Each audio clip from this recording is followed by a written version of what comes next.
Just recently, I met with the most hardcore left-wing Democrats that's ever been put on this earth. And they believe 100% that everything they're doing is for our good. And to look at the record, at the amount of money they're spending and the craziness that's going on and the decisions that Obama's making internationally, nationally, telling the enemy when we're going to pull out, just goes on and on. Not securing our border in Arizona. By doing that, he is aiding and abetting the warlords and the drug lords who are international. They have over 200 distribution into our cities uninterrupted. Now, I don't think you're going to get a Democratic vote with these kind of people. But what I want to know is, how do we shut down and get our borders secure? What are you going to do about it? And what are we going to do about some of the crazy things that they're doing now? Apologizing to every country. The Islamic Muslim Trade Center, or a mosque that is going on in New York. Washington is staying clear of that. There hasn't been a peep out of anybody. They're letting New York, the mayor, the council, and the governor take the rap for that. And I don't see any of the unions. Nothing gets done in New York without the unions. And I don't see the unions stepping forward and saying we're not going to build that building. So I think New York and California are lost people. And I really think they ought to start their own country, because I have never heard any nonsense that come out of people's mouths like that. I don't know if there was a question in there or not. The two questions are the border and the Islamic temple that they want to build in New York, right 2 blocks from Ground Zero. Now they won't let us, the rest of the world, put a Catholic, Protestant, a Jewish in Mecca. They won't let any churches like that in Mecca.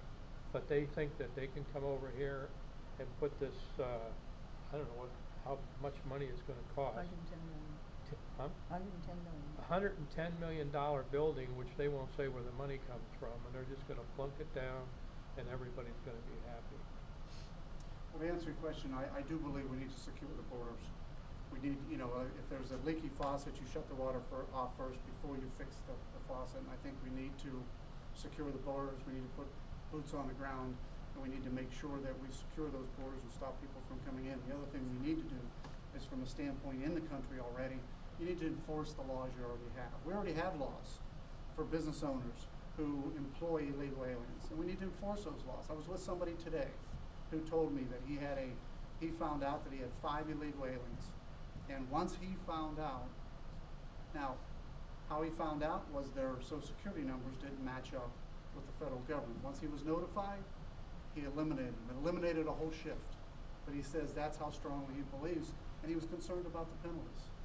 So we need to enforce the penalties. If we put more boots on the ground, and we spend the money to secure our borders, and we enforce our regulations, we'll be able to stop something. And will you back that, or absolutely, or will you put the bill up? Well, I always say that when somebody asks me what I think about illegal aliens, there's a word right there, illegal, and that's the key. And so the answer is yes, I would support that. The other thing that you mentioned, and it's about buildings within a state, within a city, I am a firm believer that is, the city of New York and the state of New York and the city of New York needs to make those decisions. I don't think, we should have zoning laws, and those things should be done locally. It should be the people's decision, and we need to get the federal government out of it. 80% of New York is Democrat, and they don't change. I got another question for you. Will you help bail New York or California out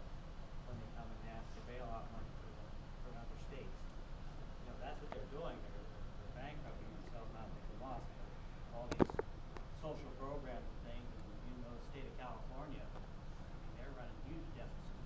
Would you vote to keep them from failing?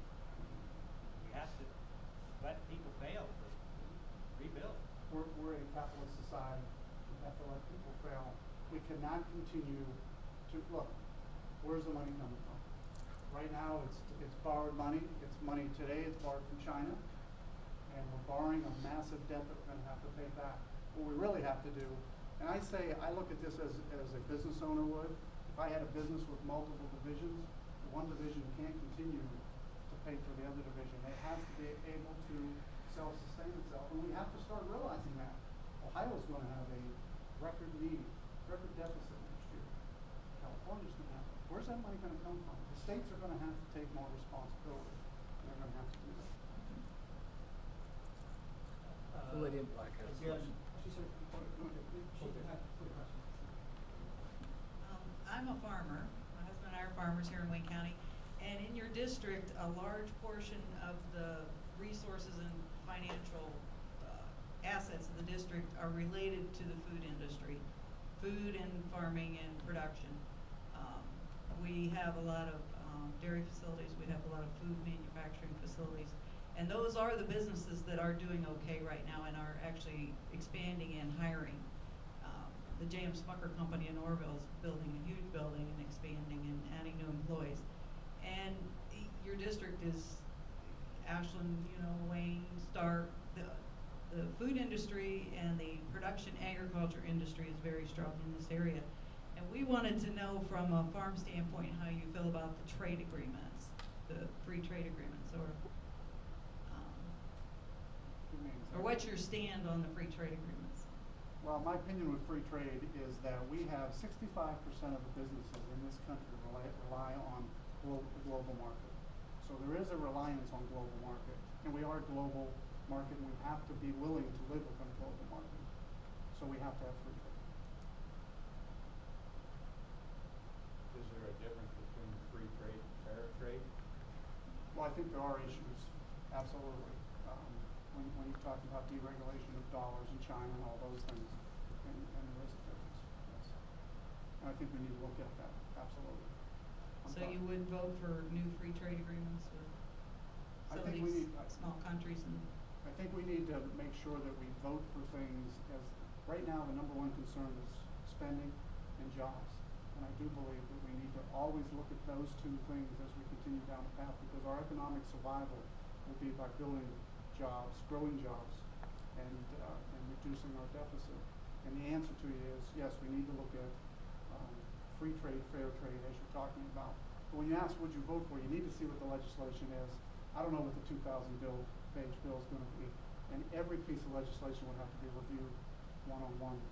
But I am concerned about, as you said, I do believe in fair trade and free trade. You can say those things in two different ways. And the second part of my question is, production agriculture has a very, very, very slim margin of profit, if that. And they do, over the years, farmers have relied on farm subsidies. And I want to know what your position is on the Farm Bill and farm subsidies. Well, subsidies are a part of farming right now. And if you remove the subsidies today, you would have a disaster of the inability to control things. So I am in favor of, as they stand today, taking a look at them, but also looking at everything independently as we go forward. I mean, again, you can't just say, well, you eliminate those, because whether it's in farming or whatever, when you have subsidies, there's a problem when you pull something like that out. So the answer is, it's there. You need to look at it. You need to protect the value of the crops and the businesses that are in Wayne County and Ashland County and Medina County. But I will tell you, when you talk about narrow margins, it's not just farming. I mean, I'm a business owner. I've owned over 60 businesses. I can give you some pretty narrow margins and some pretty interesting businesses. And it's one of the problems we're having today.